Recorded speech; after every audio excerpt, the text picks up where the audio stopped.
আসসালামু আলাইকুম সুপ্রিয় শিক্ষার্থী বন্ধুরা, আশা করি তোমরা সবাই ভালো আছো। আজকের ভিডিওটি নবম শ্রেণীর শিক্ষার্থীদের জন্য নবম শ্রেণীর শিক্ষণকালের মূল্যায়ন 9.2.3 নিয়ে 9.2.2 নিয়ে বলা হয়েছে একাধিক প্রেক্ষাপট থেকে আসা বিভিন্ন ঐতিহাসিক বয়ানের উপর ভিত্তি করে প্রমাণের ভিত্তি করে ঐতিহাসিক বিশ্লেষণ যৌক্তিক উপনীত হতে পারে।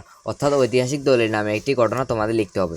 তো 114 পৃষ্ঠায় দলগত কাজকে বলা হয়েছে যে বৈজ্ঞানিক পদ্ধতি অনুসরণ করে অঞ্চলের ঐতিহাসিক ঘটনা বেছে নিই এবং পাঠ্যপুস্তকের আলোকে তা বিবেচনা সম্পর্কিত আলোচনা করি, প্রেক্ষাপট ও তথ্যাদির উপর পোস্টার তৈরি করে প্রজেক্টর আকারে জমা দিই। তো এখানে যা বলা হয়েছে সেই আকারে তোমরা লিখতে পারো, তবে এখানে বলা হয়েছে যে নিজ এলাকার, তাই তোমরা এই কাজটি যে আনসারটি দেবো এটা থেকে তোমরা নিয়ম দেখে নিজ এলাকার ঐতিহাসিক ঘটনা লিখবে, তাহলে লেখাটা সুন্দর হবে। আর যদি তোমরা মনে করো তোমরা যদি চট্টগ্রামের হয় তাহলে এই আনসারটা চট্টগ্রাম মিল আছে রাজবাড়ির, তোমরা লিখতে পারো। তো পুরো ভিডিওতে আনসার দেওয়া আছে, তোমরা লিখতে থাকো, দেখো।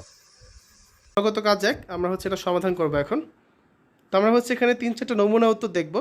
প্রথমে যেটা দেওয়া আছে, যদি আমরা নীলকর বিদ্রোহ নিয়ে কাজ করি তাহলে কিভাবে করব। তো প্রথমেই আমরা দেখব যে নমুনা 1, নীলকর বিদ্রোহ। নীলকর বিদ্রোহ হওয়ার কারণ: ইংরেজ ইস্ট ইন্ডিয়া কোম্পানি শাসন ক্ষমতা লাভের পর বাংলার প্রান্তিক কৃষক ও রায়তদের জীবনে যে চরম দুর্দশা নিয়ে এসেছিল তার আরেকটি অন্যতম নজির হচ্ছে নীল চাষ। ইউরোপে শিল্প কারখানাগুলোতে কাপড়ের রং করার জন্য নীলের দরকার হতো। ইউরোপে নীলের দাম ও চাহিদা ছিল প্রচুর।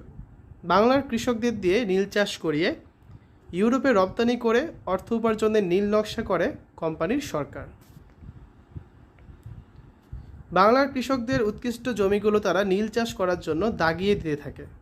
জোর করে কৃষকদের হাতে চাষের খরচ বাবদ কিছু অর্থও তুলে দেয়। একে বলা হয় দাদন। এই দাদনের টাকা সুদ সমেত আদায় করে নিত নীল সংগ্রহের মাধ্যমে। কৃষকেরা বছরের পর বছর নীল চাষ করেও জোর করে ধরিয়ে দেওয়া দাদনের ঋণ থেকে মুক্তি পেতেন না। কোনো কৃষক নীল চাষ করতে না চাইলে ইংরেজ কুঠিয়ালরা তাকে কাছারি বাড়িতে ধরে নিয়ে ভয়ঙ্কর রকমের নিপীড়ন করত। বাংলার কৃষকদের সবচেয়ে উর্বর জমিগুলোতে খাদ্যশস্যের পরিবর্তে নীল চাষ হতে শুরু করে। সাধারণ কৃষকেরা অপরিমেয় দুঃখ দুর্দশায় পতিত হন। একসময় বাধ্য হয়েই তারা বিদ্রোহ শুরু করেন। নীলকর বিদ্রোহ হওয়ার প্রেক্ষাপট: নীল চাষের বিরুদ্ধে সংঘটিত বাংলার সাধারণ কৃষকদের এই বিদ্রোহ ইতিহাসে নীল বিদ্রোহ নামে পরিচিত। 1850 সালের পর থেকেই তৎকালীন ফরিদপুর, যশোর, মুর্শিদাবাদ, ঢাকা, পাবনা, রাজশাহী, নদিয়া এলাকার কৃষকরা সংগঠিত হয়ে স্থানীয় নীলকরদের বিরুদ্ধে তীব্র এই আন্দোলন শুরু করেছিলেন। পত্রপত্রিকায় নীলকর ইংরেজদের অত্যাচারের কাহিনী ছাপা হতে থাকে। যশোরে নীল বিদ্রোহের নেতা ছিলেন ননী মাধব ও বেনি মাধব। হুগলিতে বৈদ্যনাথ ও বিশ্বনাথ সর্দার, নদিয়ায় বিষ্ণুচরণ বিশ্বাস ও দিগম্বর বিশ্বাস। শেষ পর্যন্ত কৃষকদের জয় হয়। ব্রিটিশ সরকার এই তীব্র আন্দোলনের মুখে নতুন একটি আইন করে জোর করে কৃষকদের দিয়ে নীল চাষ করানোর প্রক্রিয়াকে সেই আইনে নিষিদ্ধ ঘোষণা করা হয়। নীলকর বিদ্রোহ সম্পর্কে বিভিন্ন ইতিহাসবিদের মতামত দেখব এখন আমরা। সারা বঙ্গদেশ, বিহার জুড়ে ঘটে চলা এই নীল বিদ্রোহ ইংরেজ শাসকদের মনে ভীতির সঞ্চয় করেছিল। 1860 সালে 31 মার্চে তারা এক কমিশন বসালেন, যার নাম দেওয়া হলো নীল কমিশন। এই নীল চাষ বিষয়ে তদন্ত করাই ছিল এই কমিশনের কাজ। দীর্ঘ 3 মাস ধরে তদন্ত করে কমিশন একটি রিপোর্ট দাখিল করে। সেই কমিশনের ভিত্তিতে ছোট লাট গ্র্যান্ড সাহেব বলেছিলেন, বাংলা কৃষকেরা কৃতদাস নয়। নমুনা 2, ফকির সন্ন্যাসী বিদ্রোহ। ফকির সন্ন্যাসী বিদ্রোহের প্রেক্ষাপট: ফকির সন্ন্যাসীরা সাধারণত খানকাহ এবং আখড়ায় বসবাস করতেন। কোম্পানির শাসকগণ এমন কিছু আইন করে যার ফলে ফকির সন্ন্যাসীদের স্বাভাবিক জীবনধারা ব্যাহত হয়। এর ফলে উভয় সম্প্রদায়ের মানুষেরা ক্ষুব্ধ হয়ে ওঠেন এবং ফকির মজনু শাহের নেতৃত্বে 1760 থেকে 1786 সাল পর্যন্ত বাংলার ফকির সন্ন্যাসীরা কোম্পানির শাসনের বিরুদ্ধে জোরদার আন্দোলন পরিচালনা করেন। সন্ন্যাসীদের পক্ষ থেকে ভবানী পাঠক নামে একজন ব্রাহ্মণ মজনু শাহের সঙ্গে যোগাযোগ রাখতেন বলে জানা যায়। মজনু শাহের সঙ্গে এই আন্দোলনের বাংলার সাধারণ প্রজাগণও যুক্ত ছিলেন।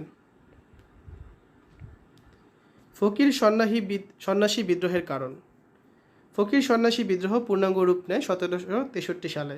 তাদের প্রধান লক্ষ্য ছিল ইংরেজ সরকারের বাণিজ্য কুঠিগুলো, বর্শা, তরবারি, বল্লম, বন্দুক, অগ্নি নিক্ষেপক যন্ত্র, কামান প্রভৃতি অস্ত্রে সজ্জিত হয়ে বিদ্রোহীরা রংপুর, দিনাজপুর, রাজশাহী, ঢাকা, পাটনা, কোচবিহার, কুমিল্লা, চট্টগ্রাম এলাকায় বিভিন্ন ইংরেজ কুঠিতে আক্রমণ পরিচালনা করে লুণ্ঠন করতেন। যুদ্ধে সৈন্যদের খাদ্য, গোলা বারুদ ও রসদ বহনের জন্য মজনু শাহ উট এবং ঘোড়া ব্যবহার করতেন। সুপরিকল্পিতভাবে পরিচালিত এক একটি যুদ্ধে 5 থেকে 50,000 ফকির সন্ন্যাসী যোদ্ধা যোগ দিতেন বলে জানা যায়। এর মধ্যে সাধারণ কৃষক আর প্রজাগণও ছিলেন। ফকির সন্ন্যাসীদের সঙ্গে যুদ্ধ করতে এসে ইংরেজ কুঠিয়াল সহ অনেক সৈনিকের মৃত্যু হয়। মজনু শাহের মৃত্যুর পর মুসা শাহ, পরাগল শাহ, কৃপানাথ, শ্রীনিবাস প্রমুখ ফকির ও সন্ন্যাসী নেতা আরও বহুদিন এই আন্দোলনে নেতৃত্ব দেন।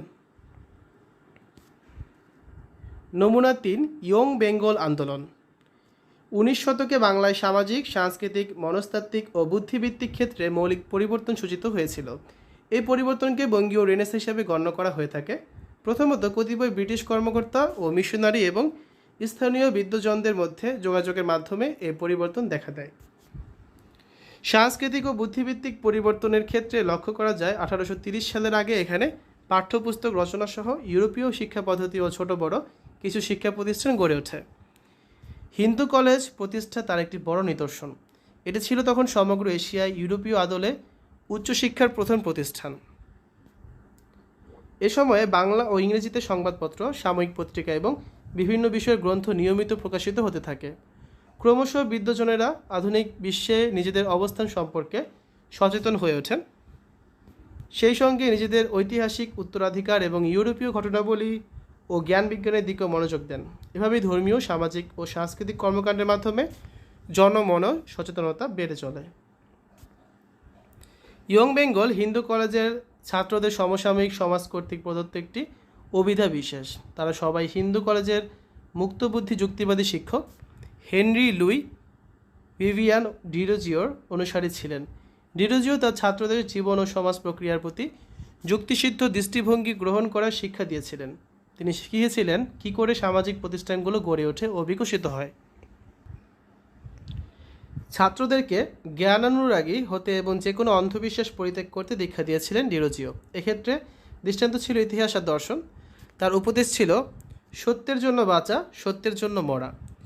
ডিরোজিওর প্রিয় ছাত্র ছিলেন হিন্দু কলেজের একদল বুদ্ধিদীপ্ত ছাত্র। প্রিয় ছিলেন আর তাদের মধ্যে কৃষ্ণমোহন বন্দ্যোপাধ্যায়, রসিককৃষ্ণ মল্লিক, দক্ষিণারঞ্জন মুখোপাধ্যায়, রামগোপাল ঘোষ, মাধবচন্দ্র মল্লিক, রামতনু লাহিড়ী, মহেশচন্দ্র ঘোষ, শিবচন্দ্র দেব, হরচন্দ্র ঘোষ, রাধানাথ শিকদার, গোবিন্দচন্দ্র বসাক, অমিতলাল মিত্র উল্লেখযোগ্য।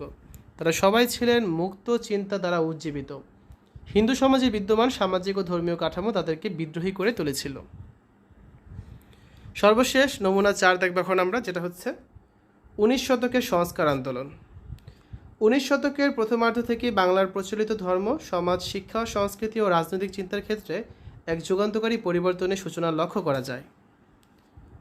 ইউরোপের শিল্প বিপ্লব ও ফরাসি বিপ্লবের প্রভাবে বাংলার শিক্ষিত সমাজে রাজনৈতিক চেতনার বিকাশ ঘটে। অন্যদিকে রাজা রামমোহন রায়, ঈশ্বরচন্দ্র বিদ্যাসাগর, ডিরোজিও, সৈয়দ আমির আলী, নওয়াব আব্দুল লতিফ, বেগম রোকেয়া প্রমুখ ধর্ম, সমাজ, শিক্ষা, সংস্কৃতি, রাজনীতি প্রভৃতি ক্ষেত্রে নতুন এক সংস্কার আন্দোলনের সূচনা করেন। এর ফলে বাংলার মানুষের মধ্যে নতুন এক জাগরণ সৃষ্টি হয়। বিভিন্ন সংগঠনের মাধ্যমে সরকারের সঙ্গে আলাপ করে মানুষের অধিকার আদায়ের উদ্যোগ গৃহীত হয়। সতীদাহ, বহুবিবাহ, বাল্যবিবাহের মতো অন্ধকার প্রথাগুলো সমাজ থেকে উচ্ছেদ করা হয়।